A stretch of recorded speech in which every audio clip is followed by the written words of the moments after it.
STP channel ਦੇ ਦਰਸ਼ਕਾਂ ਨੂੰ ਨਮਸਕਾਰ, ਆਦਾਬ, ਸਤਿ ਸ਼੍ਰੀ ਅਕਾਲ। ਅਸੀਂ ਇੱਕ ਵਾਰ ਫਿਰ ਤੋਂ ਤੁਹਾਡੀ ਸੇਵਾ ਵਿੱਚ ਹਾਜ਼ਰ ਹਾਂ।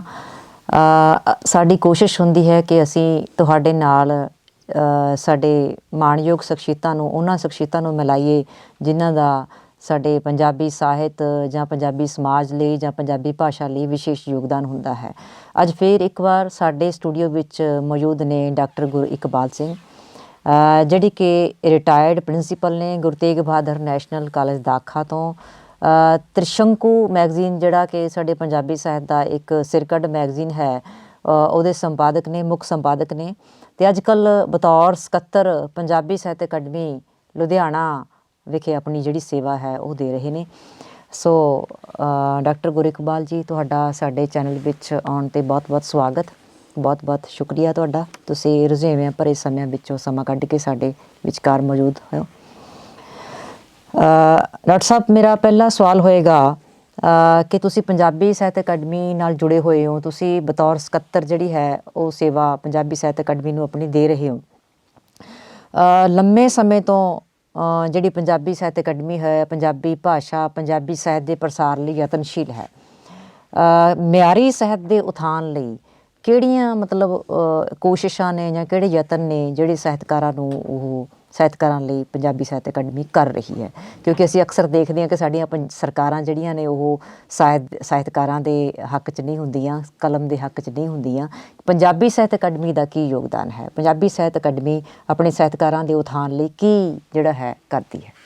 ਡਾਕਟਰ ਤਰਸਪਾਲ ਕੌਰ ਜੀ, ਬਹੁਤ ਵਧੀਆ ਪ੍ਰਸ਼ਨ ਤੁਸੀਂ ਪੁੱਛਿਆ ਕਿ ਪੰਜਾਬੀ ਸਾਹਿਤ ਅਕੈਡਮੀ ਜਿਹੜੀ ਹੈਗੀ ਹੈ ਉਹ ਸਾਹਿਤਕਾਰਾਂ ਦੇ ਲਈ ਕੀ ਕਰ ਰਹੀ ਹੈਗੀ। ਥੋੜ੍ਹੀ ਜਿਹੀ ਜਾਣਕਾਰੀ ਹਿੱਤ ਮੈਂ ਤੁਹਾਨੂੰ ਦੱਸ ਦਿਆਂ ਕਿ 1954 ਦੇ ਵਿੱਚ ਪੰਜਾਬੀ ਸਾਹਿਤ ਅਕੈਡਮੀ ਦੀ ਜਿਹੜੀ ਹੈਗੀ ਹੈ ਸ਼ੁਰੂਆਤ ਹੋਈ, ਜਨਮ ਹੁੰਦਾ ਹੈ, ਸਥਾਪਨਾ ਹੁੰਦੀ ਹੈ। ਅਤੇ ਇਸ ਦੇ ਜਿਹੜਾ ਹੈਗਾ ਸੀਗਾ ਉਸ ਵੇਲੇ ਦੇ ਰਾਸ਼ਟਰਪਤੀ ਸੀ ਰਾਧਾ ਕ੍ਰਿਸ਼ਨ ਜੀ, ਸ਼੍ਰੀ ਰਾਧਾ ਕ੍ਰਿਸ਼ਨ ਸੀ। ਉਹਨਾਂ ਨੇ ਆਪਣੇ ਘਰ ਕਮਲਾ ਨਾਲ ਇਸ ਨੂੰ ਜਿਹੜਾ ਹੈਗਾ ਸਥਾਪਿਤ ਕੀਤਾ, ਇਹਨਾਂ ਦਾ ਸਥਾਪਿਤ ਕੀਤੀ ਸੀਗੀ। ਉਸ ਤੋਂ ਬਾਅਦ ਜਿਹੜੇ ਕਮੇਟੀ ਸੀਗੀ ਜਾਂ ਜਿਹੜੇ ਬੰਦੇ ਉਸ ਵੇਲੇ ਸ਼ੁਰੂਆਤ ਦੇ ਵਿੱਚ ਇਹਦੇ ਨਾਲ ਜੁੜੇ ਸੀ, ਉਹਨਾਂ ਸਾਰਿਆਂ ਨੇ ਰਲ ਕੇ ਹਿੰਦੁਸਤਾਨ ਦੇ ਵੱਖ-ਵੱਖ ਜਿਹੜੇ ਸ਼ਹਿਰ ਸੀਗੇ, ਜਿਹੜੇ ਅੱਜ ਕੱਲ੍ਹ ਬਹੁਤ ਮਹਾਨਗਰ ਬਣੇ ਹੋਏ ਆ ਜਾਂ ਜਿਹਨੂੰ ਆਪਾਂ ਮੈਟਰੋਪੋਲੀਟਨ ਸਿਟੀ ਕਹਿੰਦੇ ਆ, ਜਿੱਥੇ ਵੀ ਪੰਜਾਬੀ ਰਹਿੰਦੇ ਸੀਗੇ, ਉਹਨਾਂ ਥਾਵਾਂ 'ਤੇ ਉਹਨਾਂ ਪੰਜਾਬੀਆਂ ਨੂੰ ਨਾਲ ਲੈ ਕੇ ਕਾਨਫਰੰਸਿਸ ਕੀਤੀਆਂ।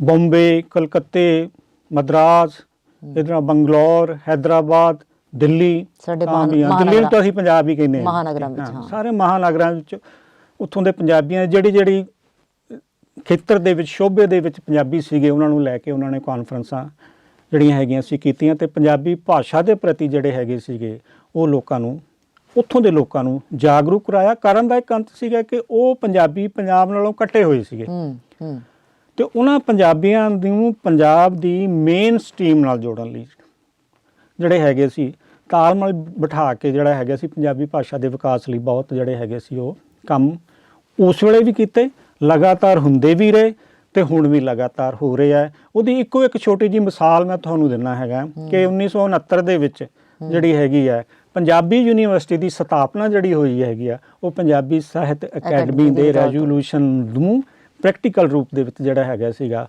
ਉਹ ਜਨਮ ਪੰਜਾਬੀ ਯੂਨੀਵਰਸਿਟੀ ਦਾ ਹੈਗਾ। ਅਤੇ ਪੰਜਾਬੀ ਯੂਨੀਵਰਸਿਟੀ ਤੁਹਾਨੂੰ ਪਤਾ ਹੈ ਪੰਜਾਬੀ ਦੇ ਵਿਕਾਸ ਲਈ, ਪੰਜਾਬੀ ਭਾਸ਼ਾ ਦੇ ਵਿਕਾਸ ਲਈ, ਪੰਜਾਬੀ ਸੱਭਿਆਚਾਰ ਦੇ ਵਿਕਾਸ ਲਈ ਅੱਜ ਵੀ ਮੀਲ ਪੱਥਰ ਜਿਹੜੀ ਹੈਗੀ ਹੈ।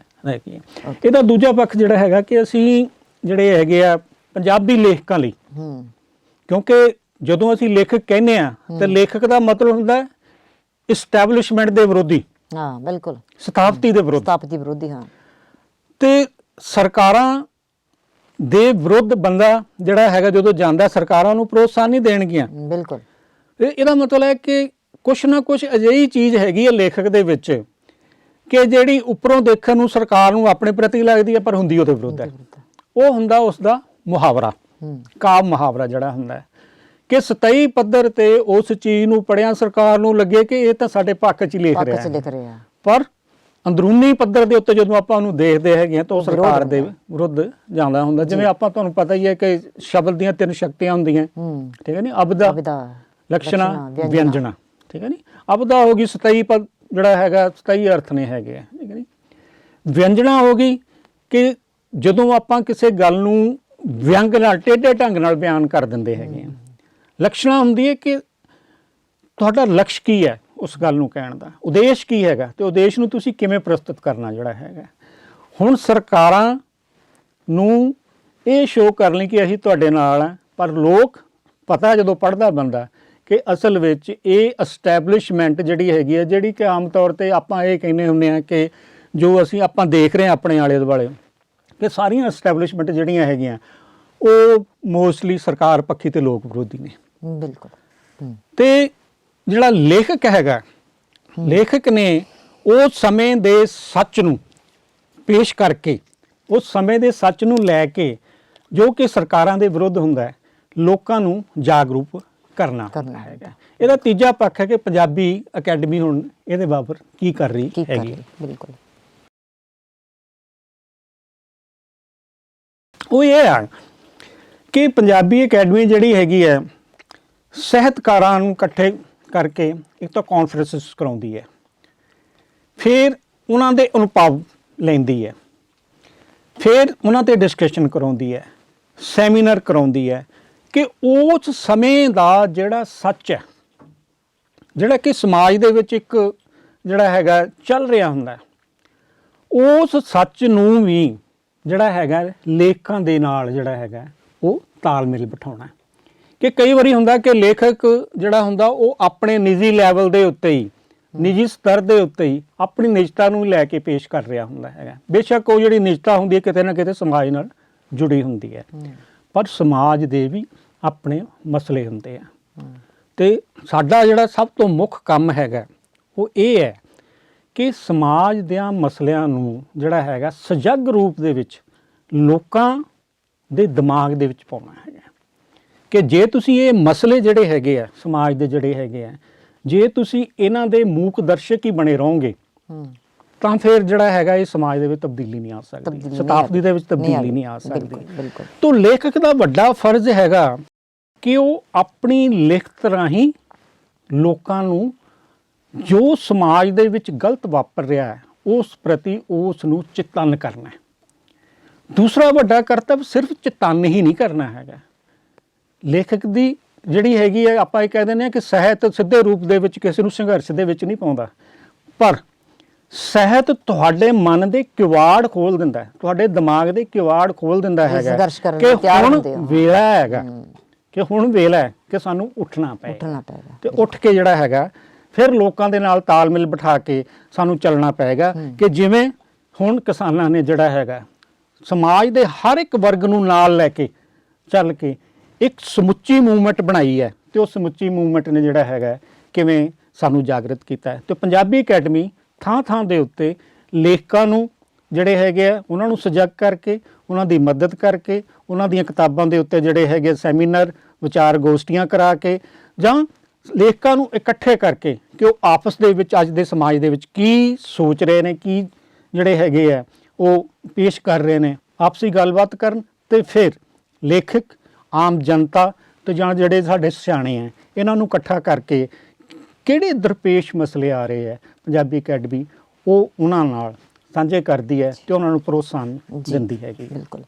ਡਾਕਟਰ ਸਾਹਿਬ, ਤੁਸੀਂ ਲੰਮਾ ਸਮਾਂ ਅਧਿਆਪਨ ਦੇ ਕਾਰਜ ਨਾਲ ਜੁੜੇ ਰਹੇ ਹੋ। ਹਾਂਜੀ। ਕਿਉਂਕਿ ਤੁਸੀਂ ਵੀ ਸਾਡੇ, ਕਿਉਂਕਿ ਇੱਕ ਜਿਹੜਾ ਅਧਿਆਪਕ ਹੈ ਉਹ ਬਿਹਤਰੀਨ ਢੰਗ ਨਾਲ ਸਮਝ ਸਕਦਾ ਹੈ ਕਿਸ ਤਰ੍ਹਾਂ ਸੋਸ਼ਲ ਚੇਂਜ ਆਵੇਗਾ, ਕਿਸ ਤਰ੍ਹਾਂ ਅਸੀਂ ਸੁਸਾਇਟੀ ਨੂੰ ਜਾਗਰੂਕ ਕਰ ਸਕਦੇ ਹਾਂ। ਤੁਸੀਂ ਕੀ ਮਹਿਸੂਸ ਕਰਦੇ ਹੋ ਕਿ ਅੱਜ ਦਾ ਜਿਹੜਾ ਵਿਸ਼ਵੀਕਰਨ ਦਾ ਦੌਰ ਹੈ, ਗਲੋਬਲਾਈਜੇਸ਼ਨ ਹੋ ਗਿਆ, ਅਸੀਂ ਕਹਿੰਦੇ ਹਾਂ ਜੀ ਵਿਸ਼ਵ ਇੱਕ ਪਿੰਡ ਬਣ ਗਿਆ ਹੈ, ਇਸ ਦੌਰ ਵਿੱਚ ਜਿਹੜਾ ਵਿਦਿਆਰਥੀ ਹੈ ਉਹ ਸਾਹਿਤ ਨਾਲੋਂ ਟੁੱਟ ਰਿਹਾ ਹੈ? ਕਿਉਂਕਿ ਅਸੀਂ ਬਤੌਰ, ਮੈਂ ਵੀ ਇੱਕ ਅਧਿਆਪਕ ਹਾਂ, ਮੇਰੇ ਸਾਥੀ ਵੀ ਅਧਿਆਪਕ ਨੇ, ਅਸੀਂ ਬਤੌਰ ਅਧਿਆਪਕ ਇਹ ਮਹਿਸੂਸ ਕਰਦੇ ਹਾਂ ਕਿ ਇਸ ਦੌਰ ਵਿੱਚ ਜਿਹੜਾ ਵਿਦਿਆਰਥੀ ਹੈ ਸਾਹਿਤ ਨਾਲੋਂ, ਪੁਸਤਕਾਂ ਨਾਲੋਂ ਟੁੱਟ ਗਿਆ ਹੈ। ਸਾਨੂੰ ਉਹਦੇ ਲਈ ਕੀ ਯਤਨ ਜਿਹੜੇ ਨੇ ਕਰਨੇ ਚਾਹੀਦੇ ਹਨ? ਕਿਉਂਕਿ ਤੁਹਾਡਾ ਇੱਕ ਲੰਮਾ ਤਜਰਬਾ ਹੈ ਇਸ ਅਧਿਆਪਨ ਦੇ ਖੇਤਰ ਵਿੱਚ, ਤੁਸੀਂ ਇਸ ਬਾਰੇ ਸਾਨੂੰ ਕੀ ਸੁਝਾਅ ਦਿਓਗੇ? ਦੇਖੋ, ਤਕਨੀਕ ਜਿੰਨੀ ਮਰਜ਼ੀ ਵਿਕਸਿਤ ਹੋ ਜੇ, ਤਕਨੀਕ ਨੂੰ ਕੰਟਰੋਲ ਕਰਨ ਵਾਲਾ ਕੌਣ ਹੈ? ਉਹ ਹਿਊਮਨ ਬੀਇੰਗ ਹੀ ਹੈ, ਬੰਦਾ ਹੀ ਹੈ, ਇਨਸਾਨ ਹੀ ਹੈ। ਤਾਂ ਇਹਦਾ ਮਤਲਬ ਹੈ ਕਿ ਤਕਨੀਕ ਜਿੰਨੀ ਮਰਜ਼ੀ ਹਾਈ ਲੈਵਲ ਤੇ ਚਲੀ ਜਾਏ, ਰੋਬੋ ਜਿੰਨਾ ਮਰਜ਼ੀ ਵਿਕਸਿਤ ਹੋ ਜਾਵੇ, ਕੰਟਰੋਲ ਕੌਣ ਕਰ ਰਿਹਾ? ਕੰਟਰੋਲ ਤਾਂ ਬੰਦਾ ਹੀ ਕਰ ਰਿਹਾ।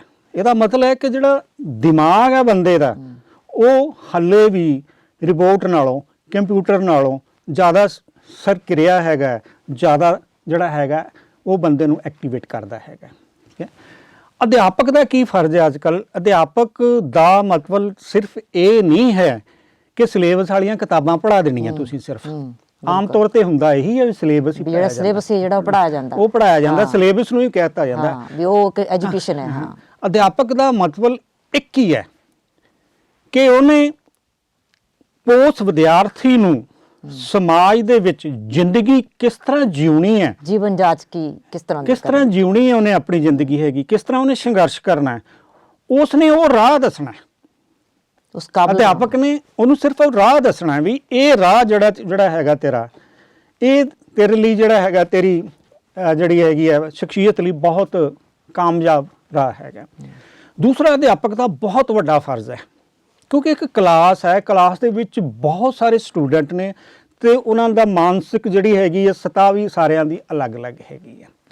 ਹੁਣ ਅਧਿਆਪਕ ਦਾ ਫਰਜ਼ ਹੈ ਕਿ ਉਹਨੇ ਉਹਨਾਂ ਦੀ ਮਾਨਸਿਕਤਾ ਤੋਂ, ਵਿਦਿਆਰਥੀਆਂ ਦੀ ਮਾਨਸਿਕਤਾ ਤੋਂ ਸਟੂਡੈਂਟ ਨੂੰ ਚੁਣਨਾ ਹੈ ਤੇ ਚੁਣ ਕੇ ਉਹਨੇ ਇਹ ਦੇਖਣਾ ਹੈਗਾ ਕਿ ਇਹ ਸਟੂਡੈਂਟ ਜਿਹੜਾ ਹੈਗਾ ਸਮਾਜ ਦੇ ਵਿੱਚ ਕਿਸ ਸ਼ੋਭੇ ਵੱਲ ਜਾ ਕੇ ਸਕਸੈਸਫੁਲ ਹੋ ਸਕਦਾ ਹੈ।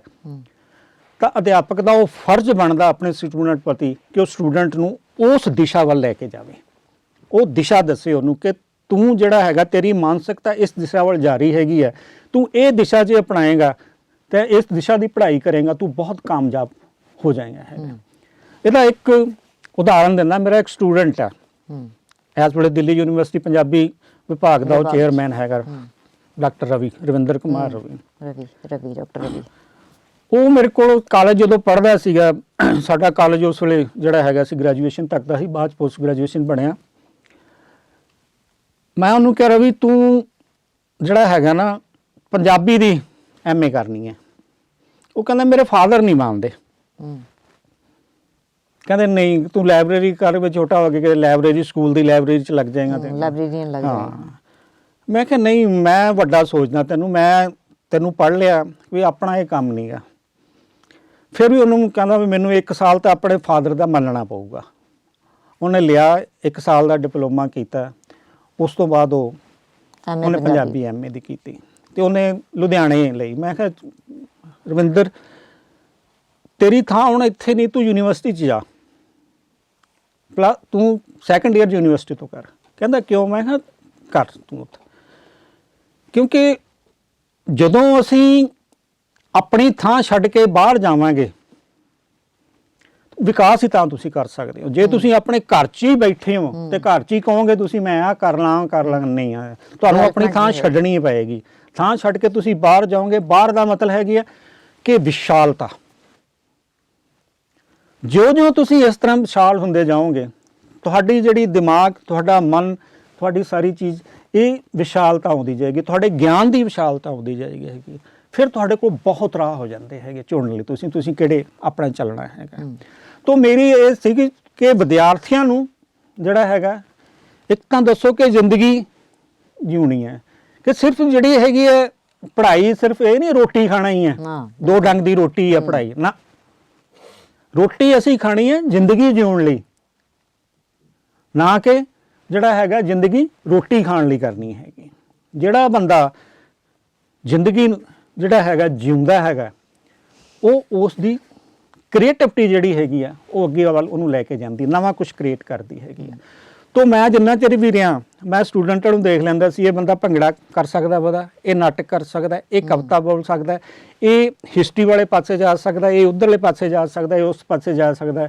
ਮੈਂ ਉਹਨਾਂ ਨੂੰ ਉਹ ਪਾਸੇ ਦੱਸੋ। ਉਹ ਲਗਭਗ ਜਿਹੜੇ ਵੀ ਸਟੂਡੈਂਟ ਨੇ ਮੇਰੀ ਉਸ ਗੱਲ ਨੂੰ ਮੰਨਿਆ, ਉਹ ਹਾਲੇ ਤੱਕ ਵੀ ਮੈਨੂੰ ਜਿਹੜੇ ਹੈਗੇ ਯਾਦ ਕਰਦੇ, ਕਿਉਂਕਿ ਜ਼ਿੰਦਗੀ ਦੇ ਸਕਸੈਸਫੁਲ ਇੱਕ ਅਧਿਆਪਕ ਜਿਹੜਾ ਹੁੰਦਾ ਉਹ ਉਹਨਾਂ ਨੂੰ ਰਾਹ ਦੱਸਦਾ।